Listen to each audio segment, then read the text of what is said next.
Hello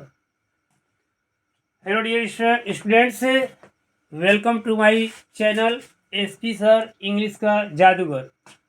आज बच्चों आप लोगों को पार्ट्स ऑफ स्पीच के बारे में मैं बताने वाला हूँ। आप लोग बहुत से बुकों में पढ़े होंगे कि पार्ट्स ऑफ स्पीच 8 होते हैं, लेकिन मेरे ख्याल से पार्ट्स ऑफ स्पीच 9 होना चाहिए।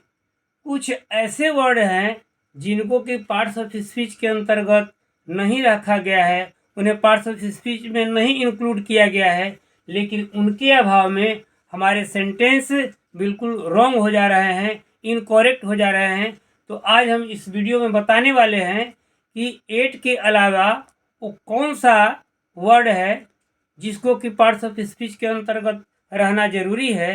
तो आइए आज हम आप लोगों को इस वीडियो में बताने जा रहे हैं। नंबर पहला है नाउन,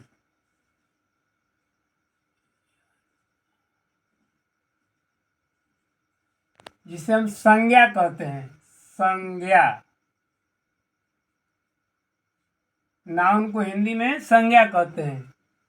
नंबर दूसरा है प्रोनाउन,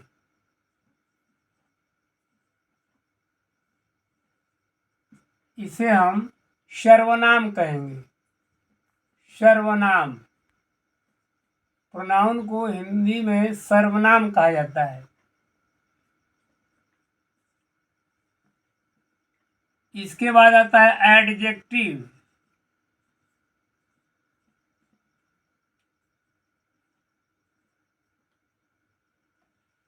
एडजेक्टिव को हिंदी में विशेषण कहेंगे।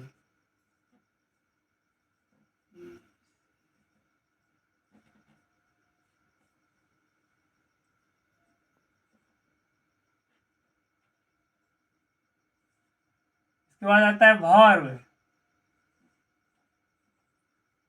वर्ब को क्रिया कहा जाता है। इसके बाद है एडवर्ब,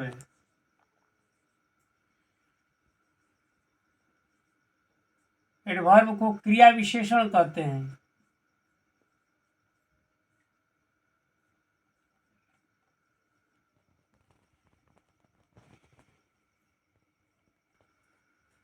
छठा नंबर में है आपका प्रीपोजिशन, जिसे संबंध बोधक अव्यय हिंदी में कहा जाता है। नंबर 7 में है कंजक्शन, इसे संयोजक अव्यय कहेंगे। नंबर 8 में इंटरजेक्शन है, जिसे विस्मयादि बोधक कहा जाता है। और नंबर 9 जो है वह डिटरमाइनर्स है, जिसे दृढ़ निश्चय करना कहा जाता है।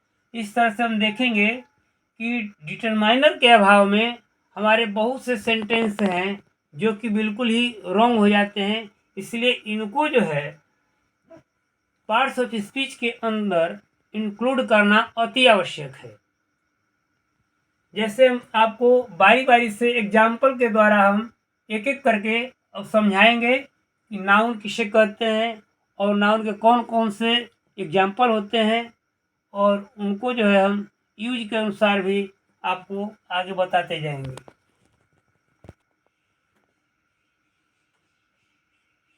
तो हम आपको बताने जा रहे हैं कि noun, NOUN,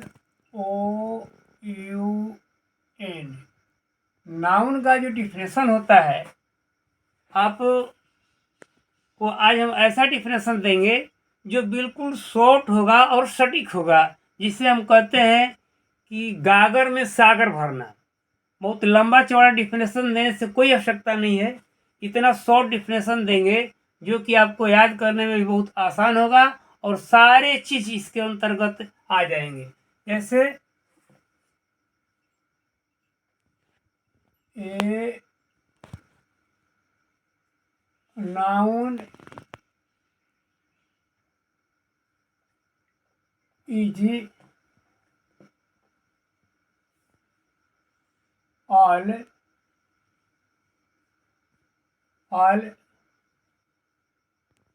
a noun is all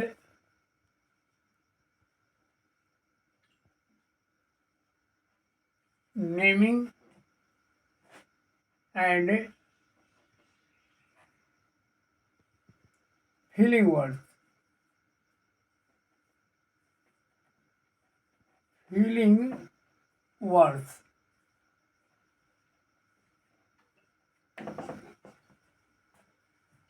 noun वह है जिससे किसी भी चीज के नाम या भाव का पता चलता है। जैसे एग्जाम्पल से हम देखेंगे, एग्जाम्पल जैसे लिखते हैं काऊ। काऊ एक नाम है, एनिमल का नाम है।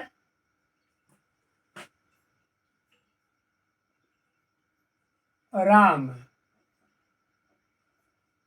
राम भी एक नाम है, नेमिंग वर्ड हुआ। ये व्यक्ति का नाम है। पटना,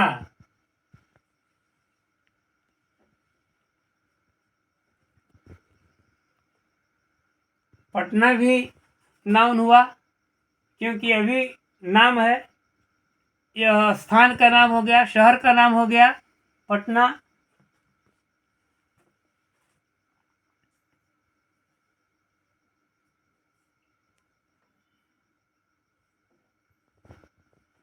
पेन, पेन कहने से भी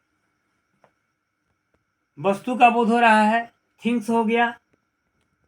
ये भी नेमिंग वर्ड हुआ, ये भी नाम है।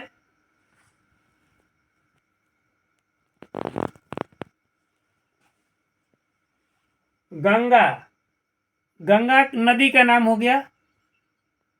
तो हमारे इस डिफिनेशन के अंतर्गत जो नेमिंग वर्ड हुआ, चाहे व्यक्ति का नाम हो, जानवर का नाम हो, स्थान का नाम हो, वस्तु का नाम हो, या किसी भी चीज का नाम हो, इसके अलावे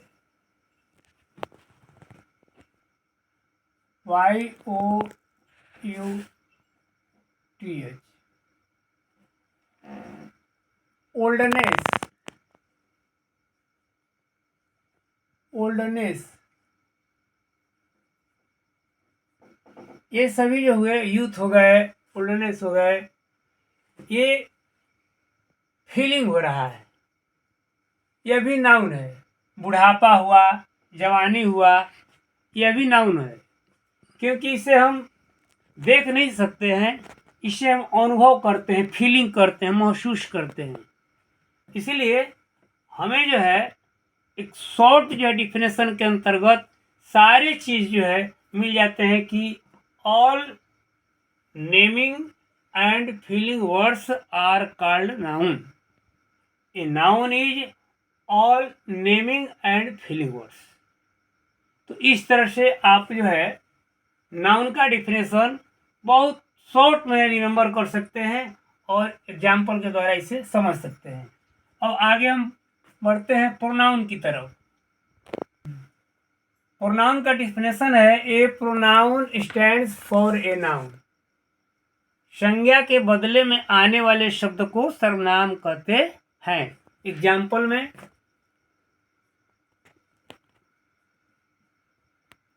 ही, सी, दे, वी, etc।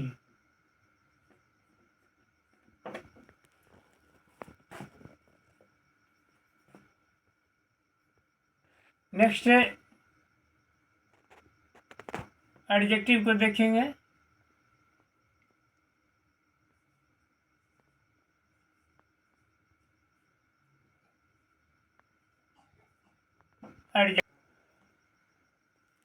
तो बच्चों देखिए, एडजेक्टिव के बारे में आपको बता रहे हैं कि एडजेक्टिव का जो बहुत शॉर्ट जो है डिफिनेशन यह हुआ कि एन एडजेक्टिव ये डिस्क्राइबिंग वर्ड, यह जो है किसी नाउन या प्रोनाउन को डिस्क्राइब करता है, उसके बारे में बतलाता है, उससे गुण और दोष को बतलाता है कि जो नाउन है वो कैसा है। एग्जाम्पल के लिए आप देखेंगे,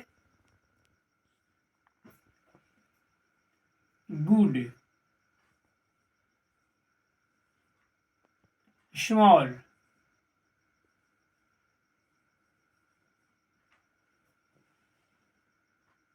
टॉल, etc।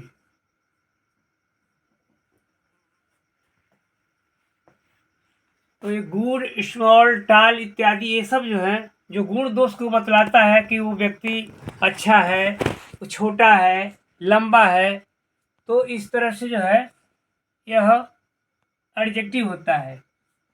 सेंटेंस हम इस तरह का बना सकते हैं, Ram is a good boy. इस सेंटेंस में जो गुड हुआ वह क्या कहलाएगा? एडजेक्टिव कहलाएगा। ADJECT।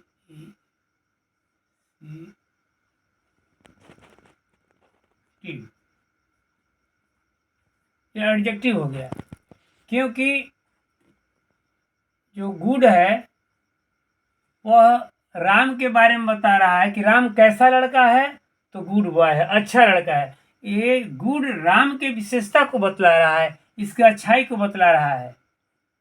इस तरफ से जो नाउन का, प्रोनाउन का विशेषता बतलाए, उनके गुण दोष को बतलाए, उसे हम एडजेक्टिव कहते हैं। वर्ब। तो बच्चों, वर्ब का जो डिफिनेशन है ये बिल्कुल ही इजी है।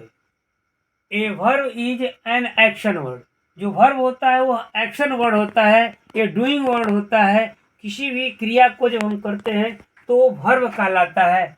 एग्जाम्पल से देखेंगे,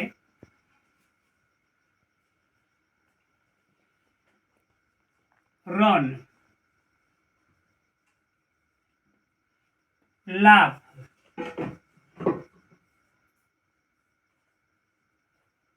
गो,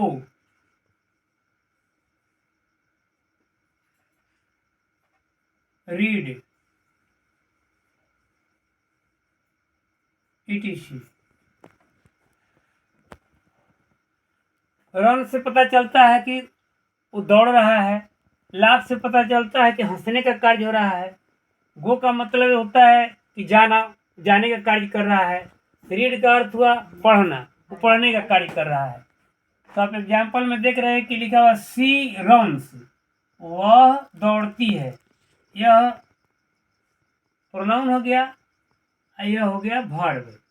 ये वर्ब हो गया, इसमें जो है एक्शन हो रहा है, दौड़ने का कार्य कर रहा है। तो इस तरह से ये बिल्कुल जो है आपका डिफिनेशन जो है एग्जाम्पल के द्वारा बिल्कुल ये प्रूफ हो रहा है कि रियल में जो होता है वो वर्ब एक्शन वर्ड है, वह डूइंग वर्ड है, कोई कार्य हो रहा है उससे। उसके आगे, हाँ, तो डियर स्टूडेंट्स, आप लोग इसका स्क्रीनशॉट ले लीजिए।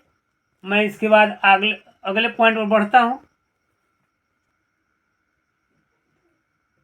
तो बच्चों, एडवर्ब में देखेंगे कि इसका परिभाषा है कि an adverb qualifies verb, adjective, adverb and another word. Example में स्लोली,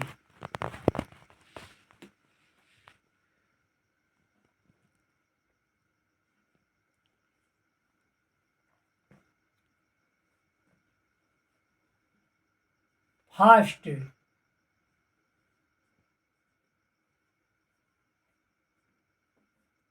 वेरी, etc। ये सब एडवर्ब कहलाते हैं।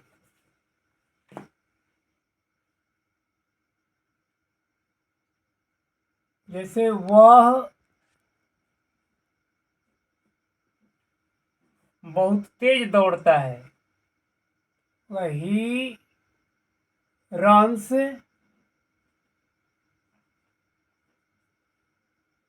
Very fast.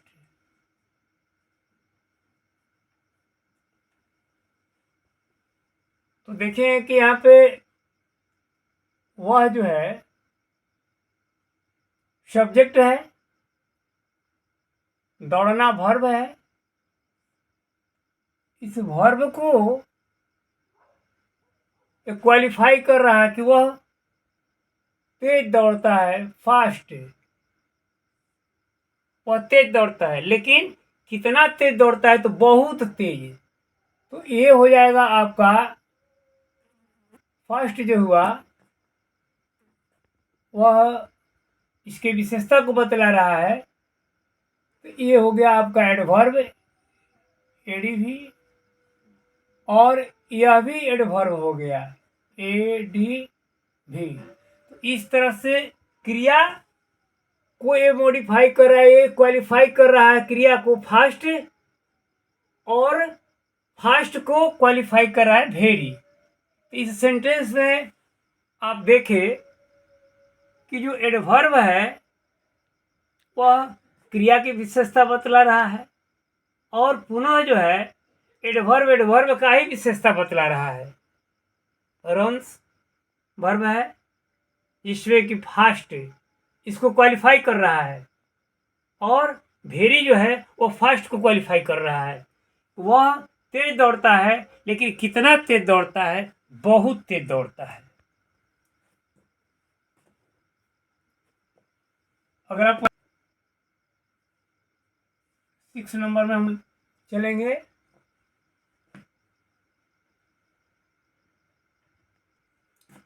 हाँ, तो आप देखिए 6ठा नंबर में प्रीपोजिशन है। इसका डिफिनेशन होता है कि ए preposition is a relative word. Preposition relation स्थापित करता है, संबंध स्थापित करता है। एग्जाम्पल से हम इसको जो है समझेंगे। इन, इनटू, ऑन, अंडर, ईटीसी। तो जैसे हम आपको एक एग्जाम्पल दे करके यहाँ पर समझाना चाहेंगे। Ramu is in the room.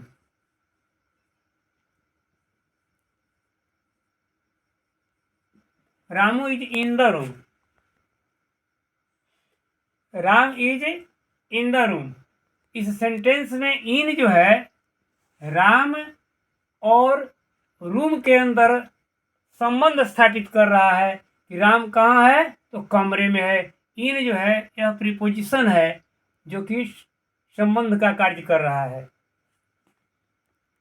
तो आप एग्जाम्पल से समझते जाएंगे। नेक्स्ट एग्जाम्पल देंगे। A lamp, a lamp is on the table. इसमें ऑन जो है यह प्रीपोजिशन है। क्या है? प्रीपोजिशन है, क्योंकि लैंप और टेबल के बीच जो ऑन है वह संबंध स्थापित कर रहा है कि लैंप कहाँ पर है? तो टेबल पर है। इसलिए ऑन जो होगा वह प्रीपोजिशन का कार्य कर रहा है।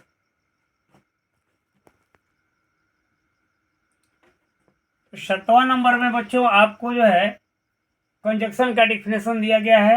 A conjunction is a joining word. Conjunction join करने का, जोड़ने का काम करता है। ये दो वर्डों को या दो से अधिक सेंटेंसों को आपस में जोड़ता है। इसे हम जो है संयोजक अव्यय कहते हैं। यह जोड़ने का कार्य करता है। एग्जाम्पल देखेंगे। एंड, इफ,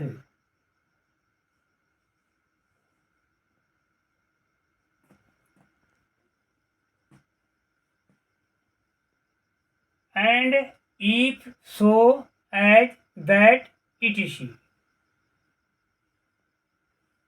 एक सेंटेंस के द्वारा इसे क्लियर करेंगे।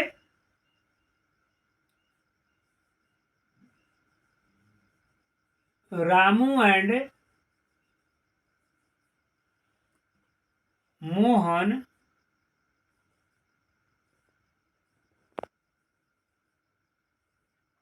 Ramu and Mohan are going.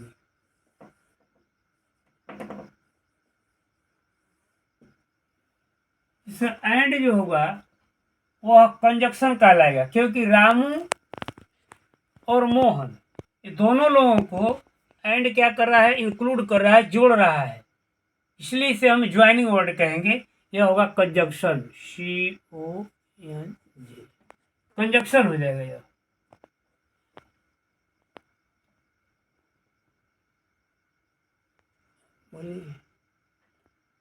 हाँ तो बच्चों, आप लोग इसे स्क्रीन शॉट कर लें। मैं पुनः जो है अगले नंबर पे आगे बढ़ता हूँ। इंटरजेक्शन को हम देखेंगे, डिफाइन इसको किया गया है कि an interjection is a emotional word.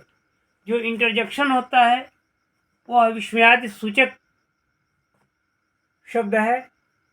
इस विस्मय पैदा करता है, हर्ष उल्लास दुख प्रकट करता है। इसे एग्जाम्पल में देखेंगे। एग्जाम्पल,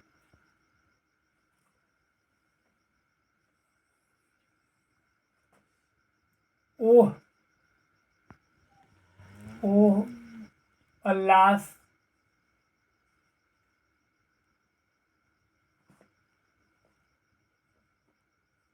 उल्लास। तो आप जो है एग्जाम्पल में यहाँ पर देखिए कि लिखा हुआ है ओह, उल्लास, ब्रेवो, इटीसी, ये सब जो है इंटरजेक्शन है। इससे हमें सुख दुख आश्चर्य हर्ष विषाद का बोध होता है। ऐसे सेंटेंस पढ़ेंगे, अल्लास द किंग डाइड, हाय राजा मर गया। तो इससे क्या होता है कि दुख प्रकट हो रहा है, आश्चर्य प्रकट हो रहा है। नेक्स्ट 9 नंबर का जो हमारा डिटरमिनर्स है, डिटरमिनर्स के बारे में हम आपको बताने जा रहे हैं।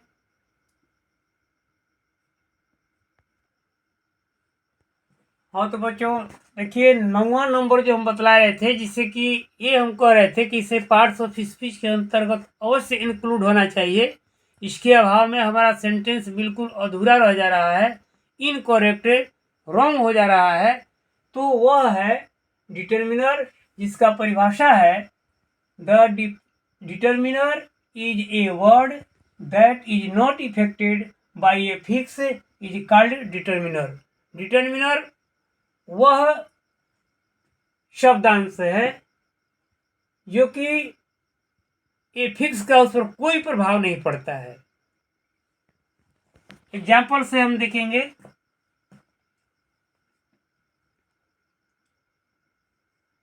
ए एंड द माई आवर